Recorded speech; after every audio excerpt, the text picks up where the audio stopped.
Good morning, everyone. We will start in about 2 minutes. If you have any questions prepared, you're welcome to put those in the chat so we can prepare for those. Also, to let you know, this office hours that we're presenting right now is strictly about cohort 17, and there will be questions that I'm sure you have that some of us are not able to answer yet because we have not rolled out the RFA. But go ahead and put those questions in there, and we will be with you in about 1 minute.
All right, welcome everybody to our ALSDE 21st Century office hours regarding cohort 17, the RFA that will roll out hopefully in the near future by the end of this month. My name is Annette Scoggin. I'm one of the administrators with the 21st Century team. We have some other team members on the line. Alicia, would you like to introduce yourself? Good morning, everyone. I'm Alicia Alvis. I serve as one of the 21st Century specialists that works the grant itself. So I'm happy to be here and answer any questions that you all may have. Thank you. And Dr. Pines?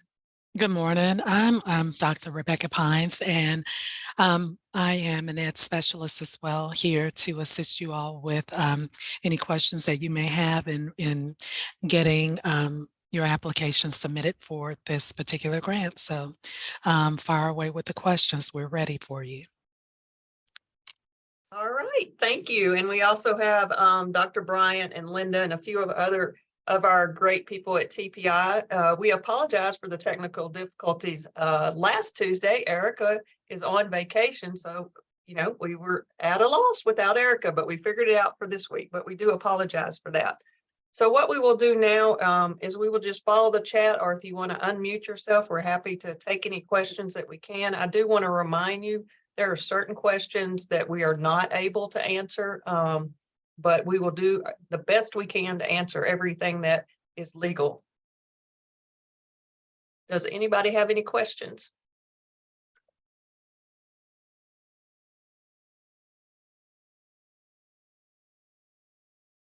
All right, I see one question in the chat.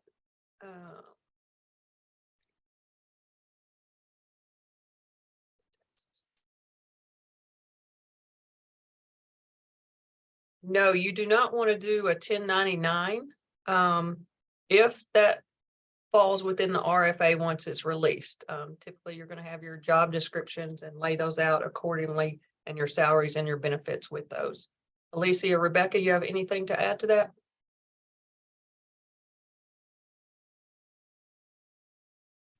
No, the only thing I would say is, well, I guess the question for those of you that didn't see it is that if writing a community FBO after school grant, when you're budgeting, do you have to put in taxes for them? Or can you write the teachers a contract labor and give them a 1099 at the end of the year? And then that was the answer to that particular question that Annette provided to you. Correct. So another question I see, has the letter of intent to apply been released yet? No, it has not. It will be released with the RFA.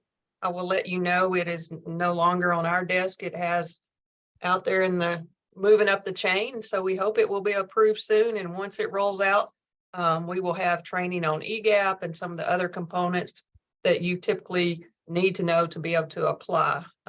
But the letter of intent is not out yet. Okay, the next question, Annette, is the new rubric for the application available? And I guess with that, the rubric comes with the application, so you'll be able to see all of the criteria for each one of the components that are within the application.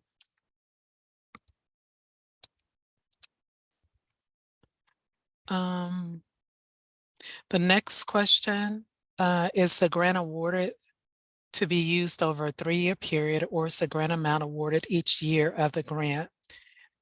The grant period is 3 years, and you're awarded an amount each year, depending on your total amount. And I do want to add to that.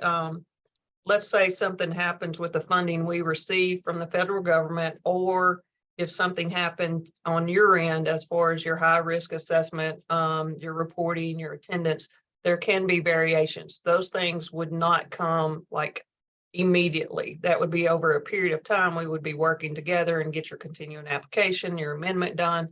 So that's a rare occasion, but I have to say that and let you know that it's not guaranteed per se every year. I've never seen it not come through, but sometimes the federal government and or situations happen on site where the attendance goes down or a site has to close. So if you have any questions or are awarded, once the RFA comes out about those, just give us a call. I have a question. Can you hear me? Yes, ma'am. Because I've always worked with, after school grants in the school system, and I have a faith-based organization that wants to write one this year for 2 of our schools in our county. And so I'm kind of working with them, trying to help them figure some things out. But the question I have is is the teachers or whoever works the after school program at that faith-based organization, do they have to be certified? Is it just what we put in the job description? And is there specific things that that job description has to have for that faith-based organization, community led? So I can answer part of that. We prefer certified teachers. Either way, we do want the alignment with the CBO or the faith-based organization with the school system, but it goes with the job description that would align with what comes out in the RFA as the expectations. Okay. Thank you. Another question, Elisa, you want to take that one on the RFA, RFP? Okay, but before I do want to make mention to those who are on, if you just want an idea of what to expect with the Cohort 17 application, you can always go back and look at Cohort 16 just to get an idea in your mind as to what those components are. Just like Annette reference to the job descriptions, it kind of will give you some information as to what to expect for Cohort 17. There are some changes in Cohort 17. It's not a direct duplicate, but they're very similar. So just want you to know, if you want to get information about it, we'll put the link in the chat and you can go on and look at the RFA if you are not familiar with our site. That will take you directly to the application of those who are in Cohort 16 at this present time. Yeah, so there's a question that says, how will interested applicants know when the RFA is released, which is our application?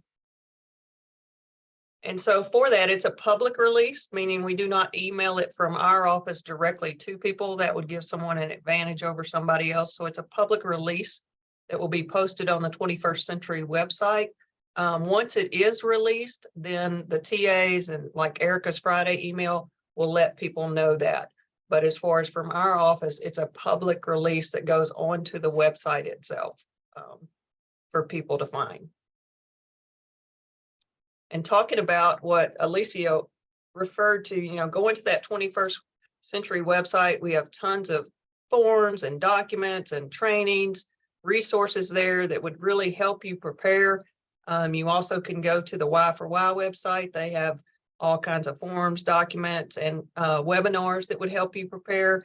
And then the Wallace Foundation is another great place to go and help you calculate some of your numbers and look at what you're doing.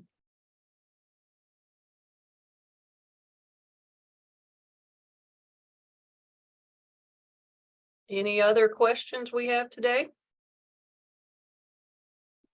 I So have some one more. Okay, go ahead. On the faith-based, is that correct? It's called faith-based community organization. Is that how you word that? They just asked if it was a church that was going to do this, like to do for the community grant to write that, is, can you do a Bible lesson? There's anything with that with character development. That was one of the questions they asked me. Yeah, we come across that quite often. You have to stay within the law pertaining to the 21st century and the USDOE. You can develop character education, but you cannot, like we had one want to purchase some Bibles recently, and that would not be allowable purchase. But as far as a lesson, though, they could use the Bible like referenced as a lesson, like a moral lesson or something like that. No, you can't reference certain materials that you could not reference during the school day. So there, it's not just the Bible. There are a number of books now that are not available in the library and different documents. And so that's where the continuing application and the original application come into play. When we look at the materials and supplies and the programming, then we would contact them and say, hey, this is a great character lesson, but the reference or the materials you're going to use are not allowable. So try to find something else to replace that. Okay, thank you.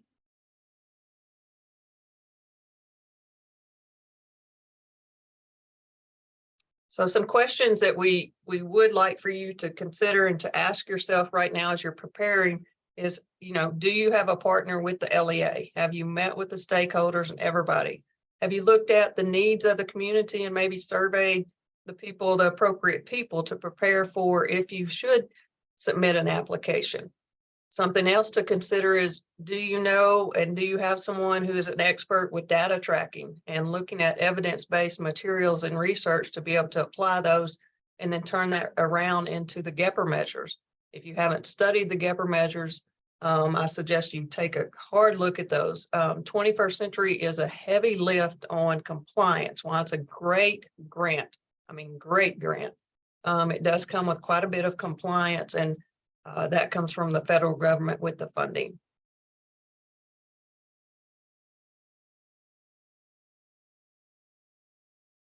Any other questions? I will let you know once we award, obviously that goes out through our EGAP system, and then we put a public notice out on who receives the awards. We do have numerous trainings, which you will also find on that 21st Century website for Alabama. So if you're awarded, you will not be out there by yourself. We're in constant contact with you. There are required meetings and there are optional meetings. Just like today, it's an optional meeting, but we strongly encourage everybody to attend. So you won't be out there by yourself, and 3 years from now we come back. We're in constant contact with you, making sure you're submitting your ES2s and doing everything you need to do to stay in compliance.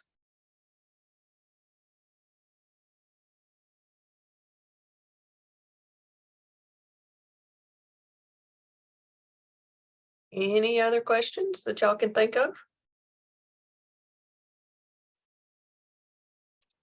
A couple of things to remind you is that you cannot plan or use someone within your program or associated with your program or that would have any kind of conflict of interest to be your external evaluator. So take that into consideration. That's a requirement that comes with the 21st Century programming that's known.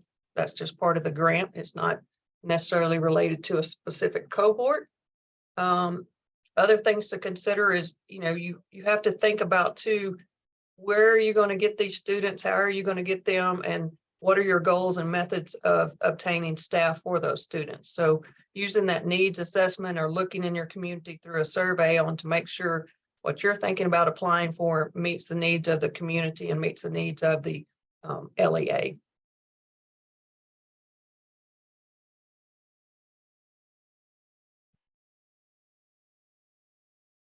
Anybody else? Rebecca or Alicia, y'all have anything you might throw out there just to think about if you were applying?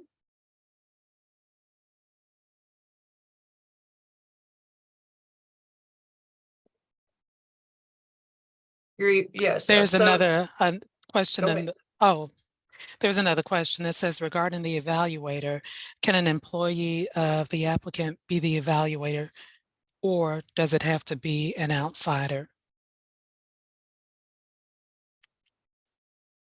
Yes, it does have to be an outsider. It cannot be anybody that would have a conflict of interest. And so anybody that's associated with your school or your business, or, you know, a friend of a friend, anybody that would have come in and have any bias towards the evaluation itself. So it is an outside evaluator.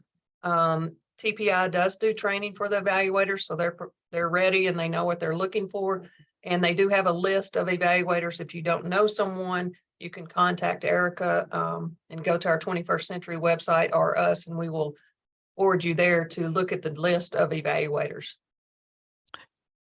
The next question is a really good question, and I think a lot of people really need to know about this one. Is that the question is, are you allowed to charge students a registration fee and or weekly fee for special classes?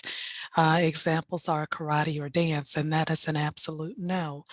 Students are not supposed to be charged for any of the activities that are sponsored by the 21st Century program.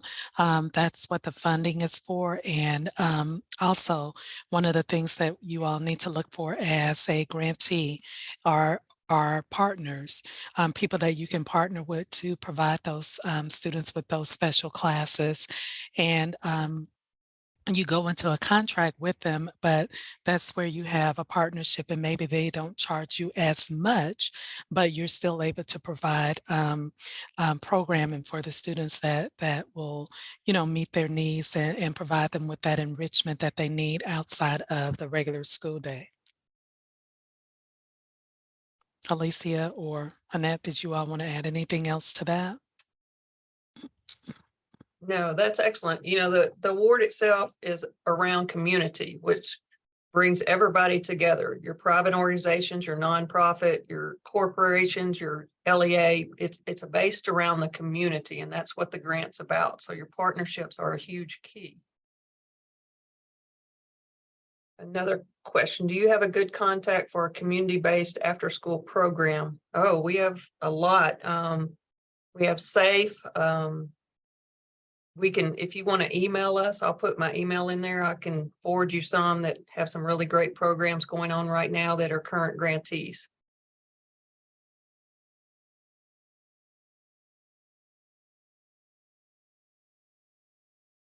And also, Mary, I think one of the other things that you need to be aware of is that when we are speaking of community-based organizations, those community-based organizations are those Boys and Girls Clubs of America, or Boys and Girls Club, and then faith-based organizations are those organizations that are affiliated with some type of faith-based organization or church or of that nature.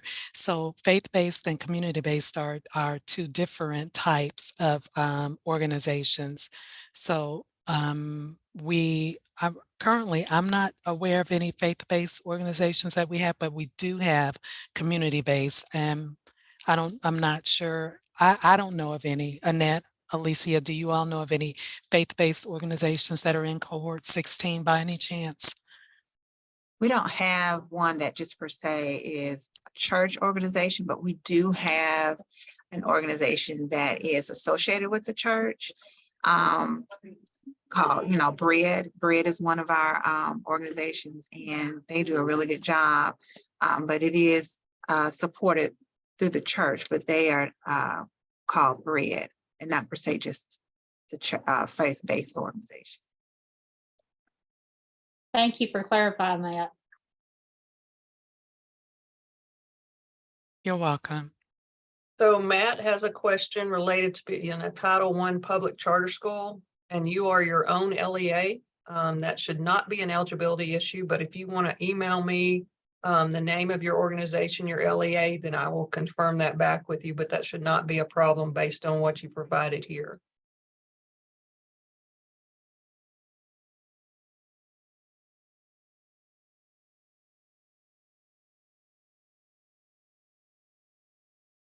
So there is a question in the chat. How often are you allowed to take students off site? Well, that'll be in the RFA, but currently, you can look at the one that Alicia rolled out, the link in the chat, and that will tell you where you are now. But as a whole, it's not just a consistent field trip.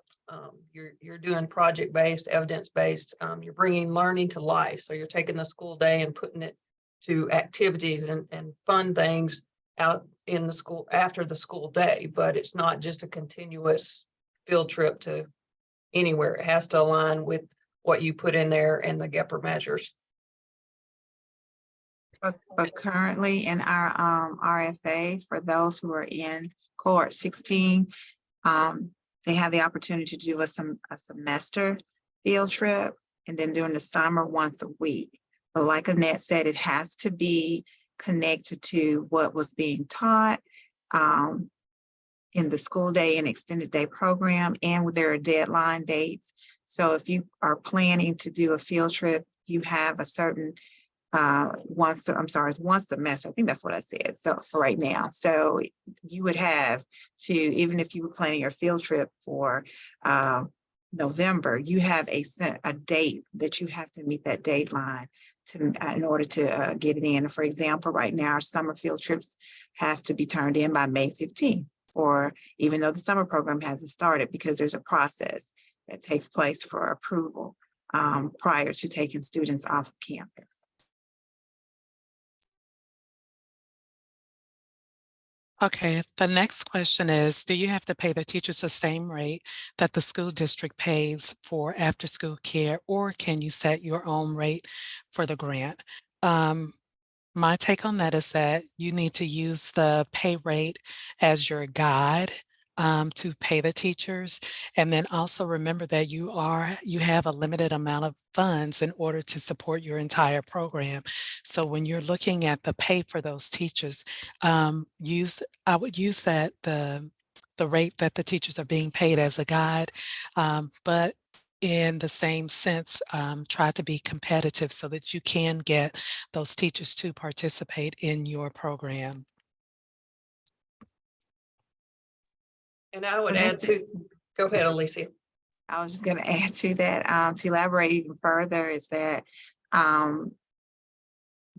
keep in mind how many students you're proposing to serve versus how much personnel you have, because the guidelines will tell you that right now, at this current grant, it is one teacher to every 15 students.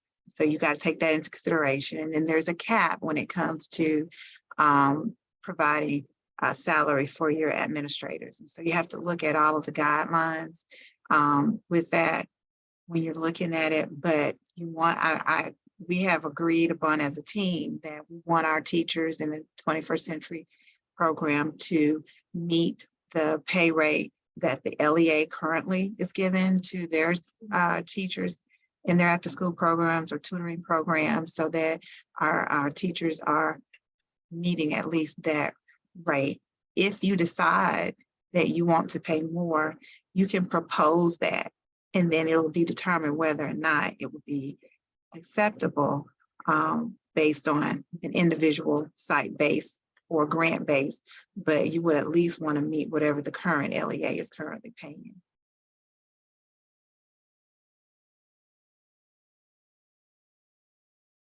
And I'm going to just add just a little bit onto that. You want that competitive rate, but you also know where we are as a whole in education and out of school programs and getting, obtaining staff, keeping staff. So you might want to think outside the box. I'm going to hire Dr. Pines to work Monday, Wednesday, and Friday, and Elisa to work Tuesday and Thursday, and Annette to be the sub if either one of them can't make it. So just think outside the box of how you can make this work where we are currently with the staffing in the state. Another question in the chat, when are the applications for cohort 17 due? Well, we haven't released it yet, but typically once you release it, you have 3 weeks. That's a typical time frame. Some things that could affect that would be if we rolled it out, it was released during a holiday like July 4th or something, so that would affect the days, but typically it's right around 3 weeks once it's released. So if you are planning on applying, really the work is right now, getting in touch with all your stakeholders, starting to write, starting to look at the past grants, you know, and see how they were done, and get with mentors, people who have been in the program, say the Care Center, Tuscaloosa, you know, there's a lot of programs that have had the grant year after year that could be great mentors to you.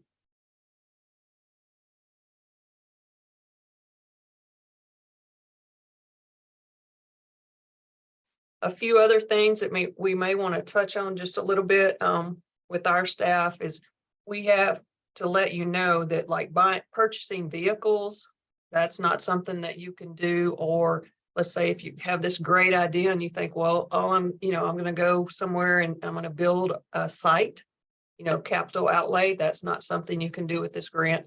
Those are all things that if you go to the 21st Century website, you can see our recordings and it will tell you the things that are allowable and not allowable. And once again, these aren't state mandates, these are federal mandates. Can y'all think of anything, Alicia or Rebecca, things we need to remind them on? Just one of the things when you said that came to my attention, excuse me, was feeding. How are you going to feed your students? If you are going to be a community-based organization, that's one of the reasons why you want to make sure you have a good rapport and relationship with the LEA and with the students in whom you're going to serve, because through the LEA, they have some funding and they have resources through child nutrition program that can assist with that process.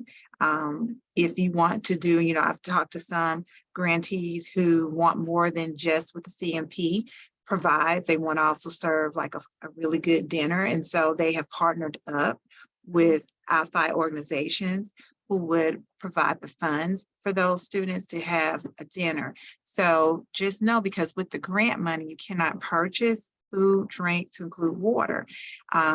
So one of the things that we make sure that our grantees know is that that's the really good way, well, I say an additional resource through the LEA would be their CMP program, which is called the Child Nutritional Program. So those are just some things to keep in mind. We've also had organizations who provide Saturday schools.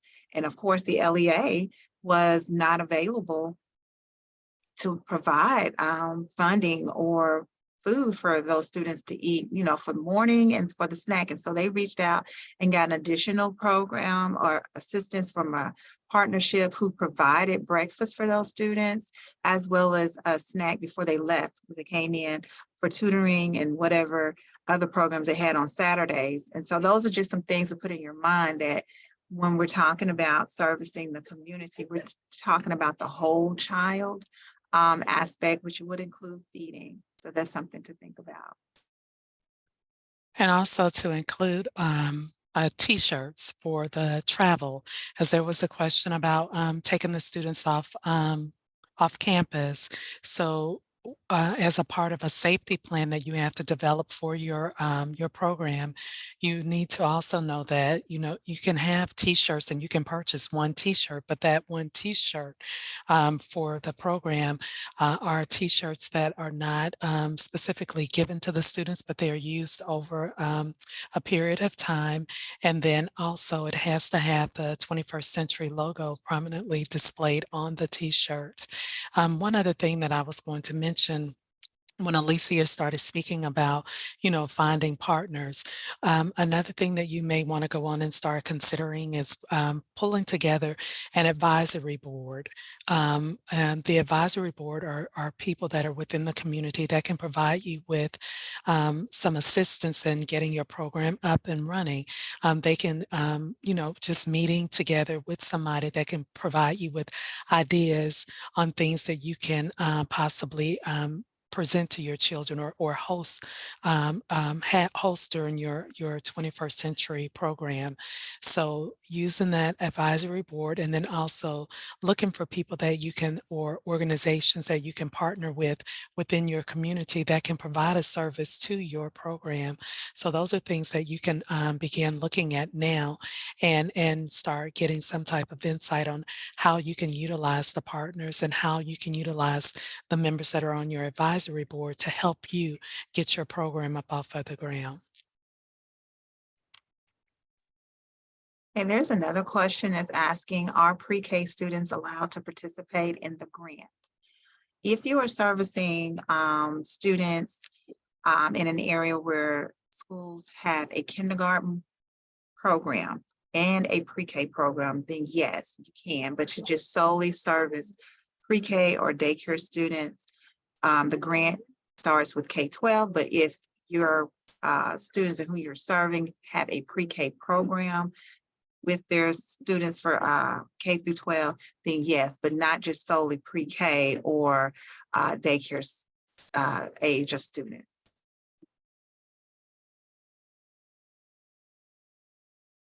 Also, I encourage you to think, like we were talking about earlier, a little bit out of the box. You know, it's out of school time, which also can include in the morning before school starts, like Alicia talked about, on the weekends, holidays, summer. So just think about the different options. I know in the past where I was at our middle school, all our middle schools, we ran the 21st century in the morning and the junior highs ran it in the afternoon.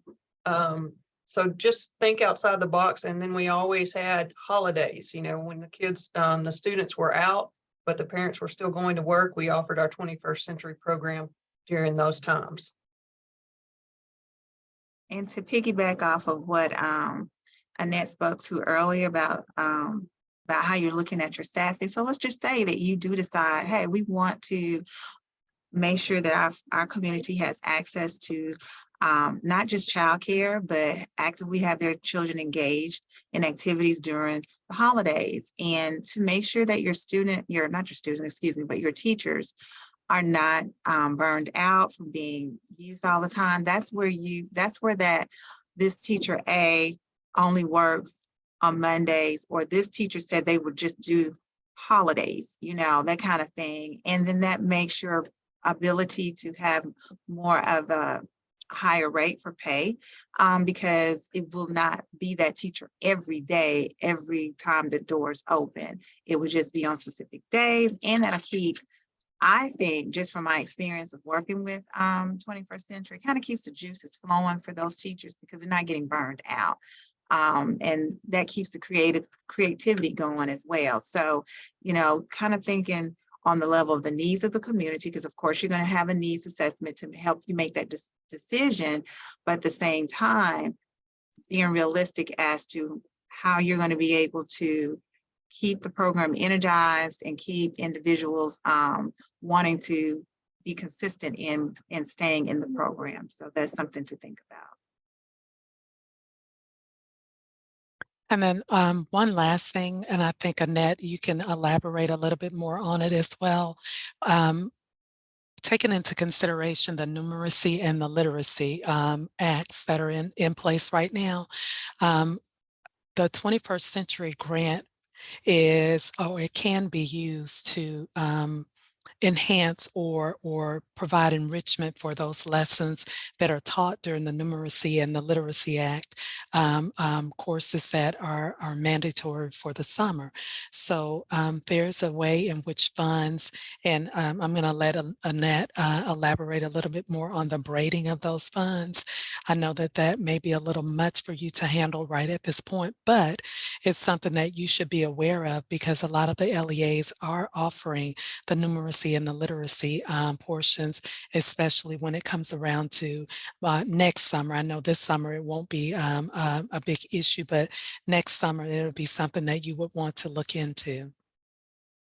That's a great point. So the state law with the Literacy and Numeracy Act, the camps they're hosting during the summer, they're not a competition where the student would choose one or the other. It's how we collaborate together, and those LEAs and CBOs that do have the 21st century grant, again, are able to collaborate with those offerings and what they're doing in those programs and bring that learning to life in their after when they finish in the mornings with their camp, or the afternoon, or maybe they're sharing kids. And so half of them go here and half of them go 21st century, and then they switch. But the funding is not really hard to figure out with that. It is a state mandate, but not state funded. So therefore, we will provide some education for the people that do receive the grant and are going to have summer programs on how to make that all work out. But it's a great combination for sure.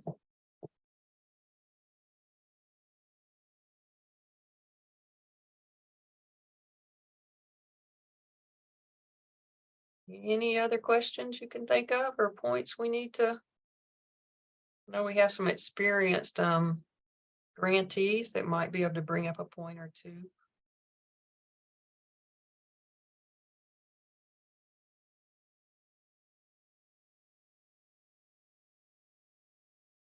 Okay. Well, I if had, you had, yeah, go ahead. it just came to my mind. I was just thinking about when I actually had a site in my building. So one of the wonderful opportunities that I experienced and saw the growth in my community in which we served was the partnership and the collaboration that was between my building as well as the local university. And we were able to partner in such a way that, and this is just something to think about, the students in the Department of Education needed to do observation hours. And, you know, most of the time, students who are in school in the university level may be working during the hours of when school is open, and are not able to come and do their observation hours or even their intern. And so we collaborated, my site collaborated with the university, and we collaborated with HR for the district in which I worked in. And we made an effort to allow those students who had, who were working during the 8 to 3 time could come in and do observational hours, as well as be used as volunteers. And eventually, once they came in and did observation and volunteer, they all of wanted to join and become a part of the staff, and we were able to use them as teacher assistants. And then as the relationship grew, our students were able to come and do career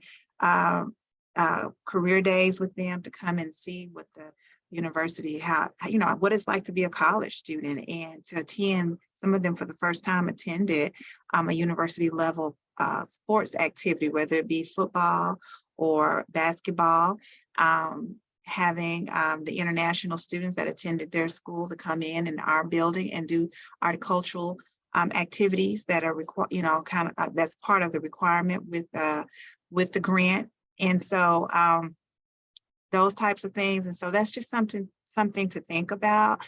Who are your local universities who have needs? Because they had a need, which was they were trying to make sure that their students got their observation and intern done. And some of them really could not afford not work during the hours of the school day, but wanted to continue to become an educator. And so we opened that door for them. So it just opened up an abundance with that process. So that's just something else to think about.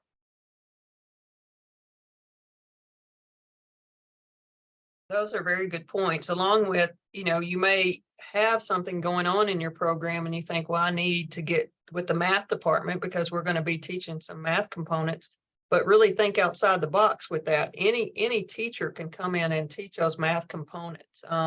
We use, like Alicia was talking about, we used our athletes and our band members and our art clubs to come in and do units and provide volunteer hours as part of their credit to go through those programs within our school district, but they also receive great rewards by serving within the district and showing their talents, whether it's band or sports or whatever it was. But we also use them to read and to do some of the other things with the younger students. So just think outside the box any way you can. You may have parents out there that are looking for something to do, or a retired teacher or whatever it may be. So especially with the staff where we are as a state and a nation and hiring staff, do a survey of the staff and see what they're interested in. You may have someone who teaches history that's really interested in woodworking or whatever it may be, and you may be able to align that with your needs assessment if you decide to apply.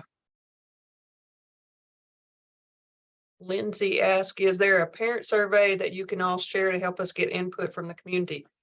I would say go to the Y for Y website. There are a number of forms and documents there that would meet your needs. If you haven't been there, I highly suggest you go there. And then on our website itself, the 21st Century, the Alabama 21st Century website, there's a number of forms. I would also suggest, Annette, that they visit the LEA or the school that's within their area, because the schools, they have to do parent surveys, student surveys. So you can find a lot of information from the school that's within your area as to what their needs are, because that's actually where you will be pulling your students from. Yes, because a lot of times when the LEA or the district knows that you're interested in providing being an additional resource to them that's going to benefit everyone, you build that rapport and you have that partnership. There are certain surveys that they are required because they receive funds as well, whether it's state, local, or federal, that they're required to do a lot of different types of surveys. And so that could be an assistance too. You can just ask for them to share it with you, and that could be some guidance. And a lot of it, if I recall, is really open to the public because they have to publish information as to, where they are, how are things are going, and they can give you some guidance on that as well.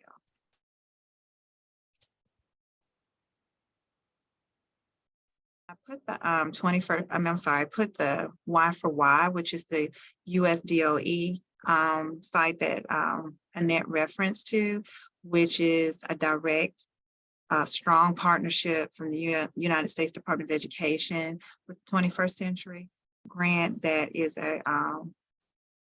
aligned with them. And so a lot of our trainings and resources, we direct our grantees too. So that's something else. And I'm also put in our site, if you don't already have access to the 21st Century site, in just a second.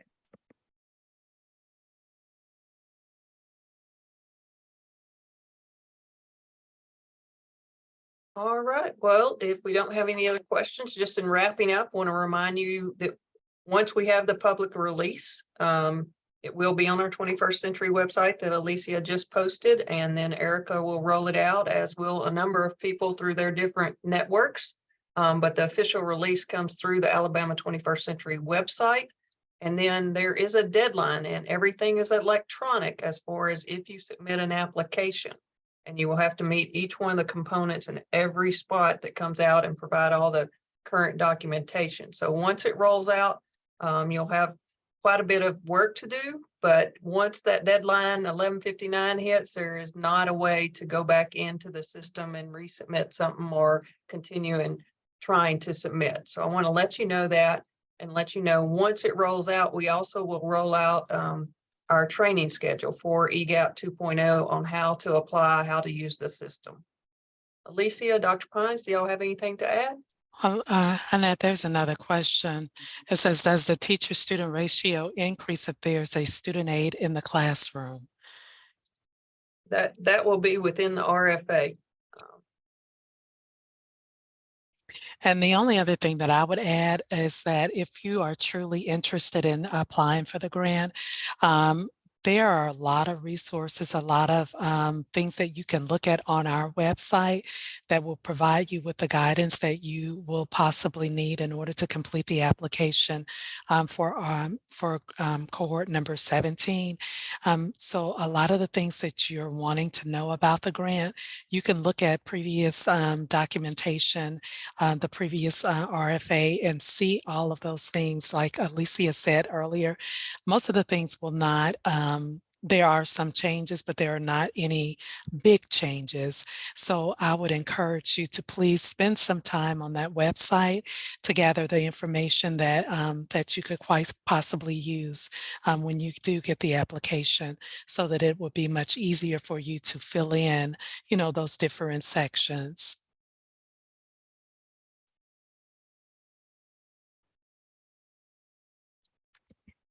All right. Well, thank you for joining us. We look forward to seeing your application come through once we release the RFA and your letter of intent. If you have any questions between now and then, you're welcome to email us or call us. And then we do have 2 more office hours that we will release there on every Tuesday of this month, if you want to jump back on. So I hope you have a great day, and thank you for joining us.